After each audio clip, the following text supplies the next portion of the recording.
back friends to my channel that is Unfolding Path.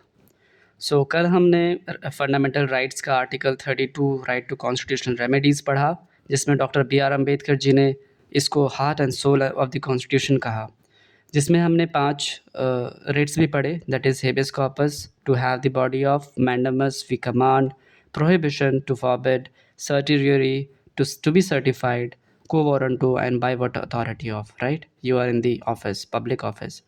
So after reading all these, आज हम लोग complete कर देंगे फंडामेंटल राइट्स को विद आर्टिकल 35. सो आज हम स्टार्ट कर रहे हैं article 33 of the constitution of India, which is a fundamental right, part 3 में आता है, और ये एम्पावर करता है पार्लियामेंट को to restrict the fundamental rights of any members of arm forces, police, intelligence agency to ensure discipline and duty. ठीक है, लाइक फॉर एग्जांपल, अगर कोई आपको बोले कि वो घास दिख रही है सामने, और आप बोलोगे सर हमें घास ही नहीं है, तो ठीक है कोई बात नहीं, उसको और भी छील के आ, like that.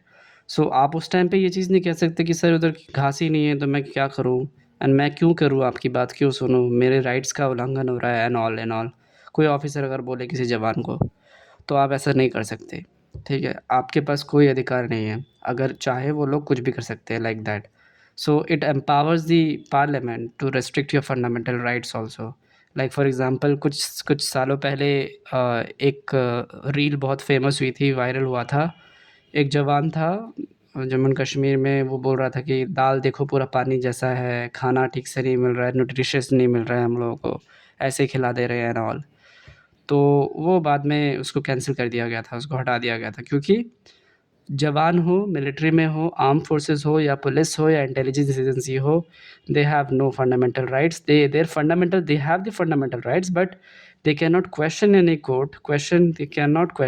court, if their rights are infringed. ठीक है, तो पार्लियामेंट के पास पावर होती है to restrict the fundamental rights of the arm forces या पुलिस या इंटेलिजेंस एजेंसी का. ठीक है, to ensure discipline and duty, और according to the 58th constitutional amendment act of 1984.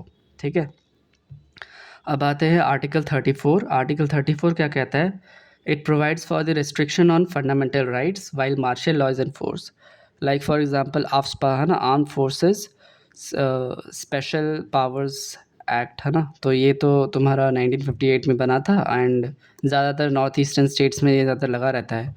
तो कुछ सालों पहले ये वहाँ पर इस टाइम पे था, तो कुछ जवानों ने, कुछ मिलिट्री जवानों ने 5 से 6 लोगों की मतलब हत्या कर दी थी गोली मार के, जस्ट बाय मिस्टेक. तो उन पे कोई कार्रवाई नहीं हुई, उनको कुछ हुआ नहीं, because they have the right. तो it provides the restriction on fundamental rights while martial law is in force. अगर किसी भी एरिया में मार्शल लॉ लगा है या फिर मिलिट्री रूल है, तो आपके राइट्स का उल्लंघन किया जा सकता है, मतलब कोई वैसे रेस्ट्रिक्शंस नहीं होंगे. ठीक है, अब आर्टिकल 35 जो है वो कहता है फंडामेंटल राइट्स का, ये कहता है कि it vests exclusive powers in parliament to make laws related to enforcement of the certain fundamental rights.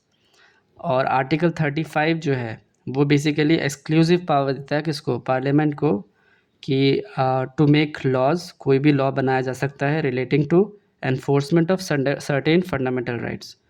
कोई भी फंडामेंटल राइट्स को उसको अगर एनफोर्स करना है, तो ये पार्लियामेंट के पास एक्सक्लूसिव पावर है. ठीक है, कि वो फंडामेंटल राइट्स को एनफोर्स कर सकता है कहीं भी. ठीक है, so this is what all about the fundamental rights that we had studied, part 3 of the constitution, और आर्टिकल 12 to 35 हमने पूरा का पूरा सीरीज़ कंप्लीट किया, and I am quite very happy.